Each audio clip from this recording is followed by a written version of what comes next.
Ini Sersantika NPM 17210013. Di sini saya akan menyampaikan tentang modal kerja. Pertama, apa sih pengertian modal kerja? Modal kerja adalah investasi jangka panjang neto yang diperlukan untuk menjalankan aktivitas harian. Penyajian modal kerja dapat menambah informasi kepada pengguna laporan keuangan dengan pertama, menunjukkan jumlah margin atau penyangga yang tersedia untuk memenuhi kebutuhan saat ini. Yang kedua, menyajikan aset arus lancar dan liabilitas jangka pendek dari periode sebelumnya. Dan yang terakhir, menyajikan informasi yang menjadi dasar prediksi bagi arus kas masuk dan arus kas keluar di masa depan.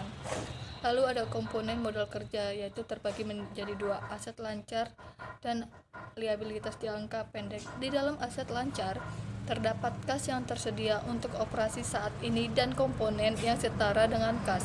Lalu piutang pejabat, karyawan, rekanan yang dapat ditagih dalam kurun waktu 1 tahun, persediaan barang dagang, bahan baku sampai jadi, dan perlengkapan operasi serta pemeliharaan bahan baku, piutang usaha dagang, piutang wesel, dan piutang lain yang dapat diterima, sekuritas yang diperdagangkan yang mempresentasikan investasi kas yang tersedia untuk operasi saat ini. Lalu di dalam liabilitas jangka pendek terdapat kewajiban untuk komponen yang telah disertakan ke dalam siklus operasi. Lalu utang yang timbul dari operasi yang terkait langsung dengan siklus operasi. Lalu ketiga, pembayaran yang diterima di muka dan pengiriman barang atau pemberian layanan. Lalu terakhir, liabilitas lain yang mana likuidasi reguler dan biasa akan diharapkan akan terjadi dalam waktu relatif singkat, biasanya 12 bulan. Pengaruh utama laporan keuangan untuk investasi. Pertama, beberapa perusahaan menggunakan metode biaya historis dan tidak menurunkan investasinya untuk mencerminkan harga pasar.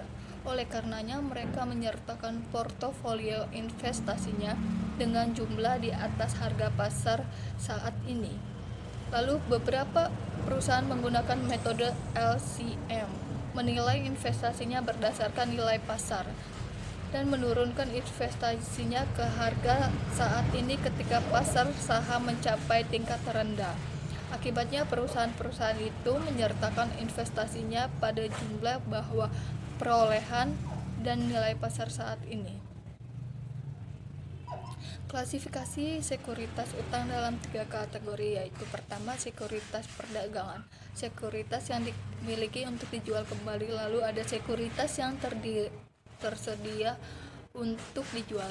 Sekuritas yang tidak diklasifikasikan sebagai sekuritas perdagangan atau sekuritas yang dimiliki hingga jatuh tempo.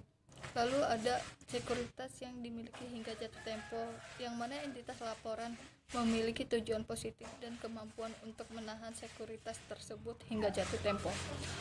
Lalu dalam asumsi arus, metode yang diterima secara umum digunakan untuk menjelaskan arus barang dari pembelian ke penjualan.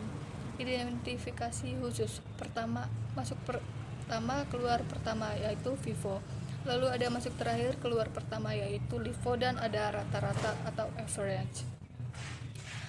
Lalu dalam modal kerja ada pendekatan untuk mengelola persediaan. Pertama, jumlah pesanan ekonomis dan titik pemesanan ulang, menghitung jumlah persediaan yang akan diperoleh dan titik waktu ketika perusahaan memesan lebih banyak persediaan sehingga meminimalkan jumlah biaya pesanan dan biaya penyangkutan.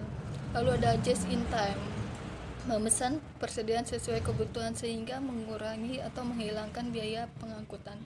Lalu terakhir ada perencanaan bahan baku atau sumber daya produksi, sistem berbasis komputer dengan tahapan waktu untuk perencanaan dan mengendalikan fungsi produksi dan persediaan perusahaan, mulai dari pembelian bahan sampai pengiriman barang jadi.